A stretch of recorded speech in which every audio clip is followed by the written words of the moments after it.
اور نماز کی عادت ڈالو۔ ایک نماز ہے جو ہم پڑھتے ہیں، وہ نماز نہیں کہہ رہا ہوں۔ فَإِذَا فَرَغْتَ فَانْصَبْ، نصب گڑ جانا، جیسے یہ بوتل ہے نا، یہ یہاں آ کے گڑی تو نہیں لیکن ایسے کھڑی ہے، تو اللہ کہہ رہا ہے فَانْصَبْ، ایسے جیسے لکڑی کو ٹھوکا جاتا ہے نا زمین میں، اور کچھ اس کا حصہ اندر چلا جاتا ہے اور اوپر والا ایسے ہو جاتا ہے، تو نماز کے لیے ایسے کھڑے ہو، ایسے۔ عبداللہ بن زبیر پر حجاج حملے کر رہا تھا اور وہ حرم میں نماز پڑھتے، کوئی پتھر یہاں سے گزرتا، کوئی یہاں سے گزرتا، کوئی یہاں سے گزرتا، اور ان کے جسم میں ایسے بھی نہیں ہوتا تھا، ایسے، اتنے اطمینان سے نماز۔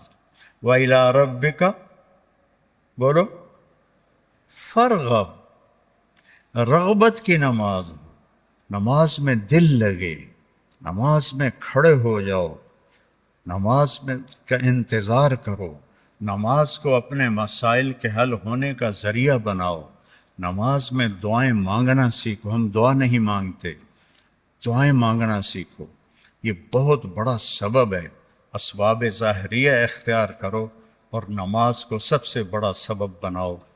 اذا حزبہ امر فزع الی الصلاۃ، جب کوئی مشکل آتی تھی آپ نماز پڑھتے تھے، جب کوئی مشکل آتی تھی آپ نماز پڑھتے تھے۔ 3 دن گزر گئے، کھانے کو کچھ نہیں ملا، تو حضرت عائشہ سے کہنے لگے چلو آج میں اللہ سے جا کے بات کرتا ہوں۔ مسجد میں گیا، نفل شروع کر دی، ایک ستون کے پیچھے 2 نفل پڑھتے، پھر سلام پھیر کے دوسرا ستون، اللہ اکبر، پھر سلام پھیرا تیسرا ستون، اللہ اکبر، پڑھے جا رہے ہیں۔ اتنے میں حضرت عثمان آئے، اماں جان اللہ کے نبی کہاں ہیں؟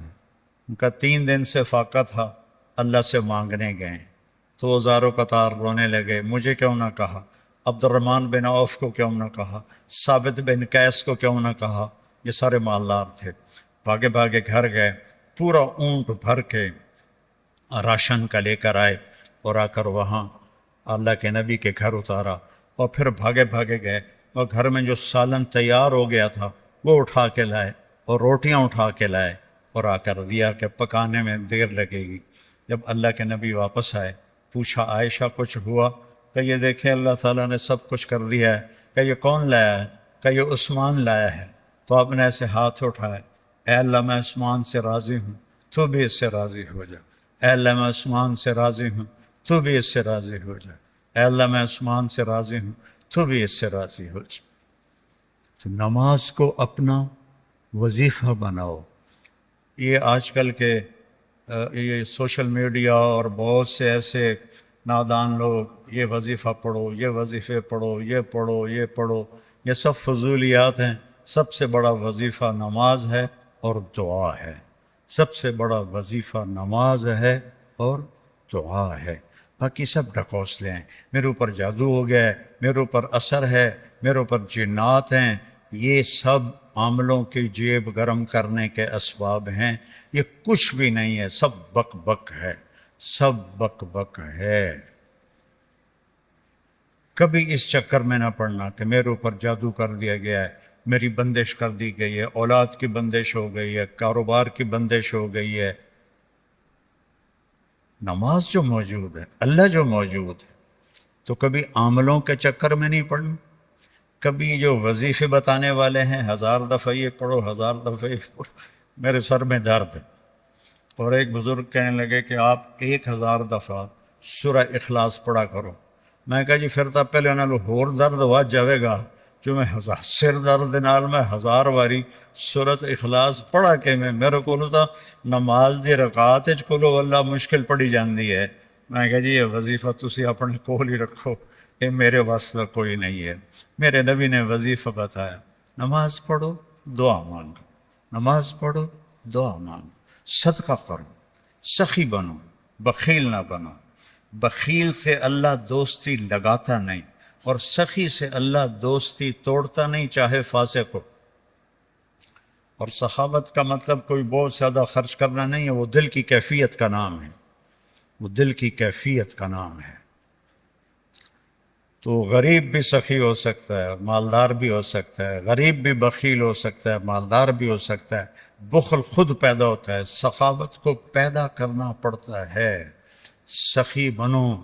مولویوں میں سخاوت بہت کم ہے، بلکہ ہے ہی کوئی نہیں، کیونکہ شروع سے لینے کا جو کام شروع ہو جاتا ہے تو دینے کو دل ہی نہیں کرتا۔ تو دینا سیکھو تاکہ اللہ تمہیں دے، کھلانا سیکھو اللہ تمہیں کھلائے، پلانا سیکھو اللہ تمہیں پلائے۔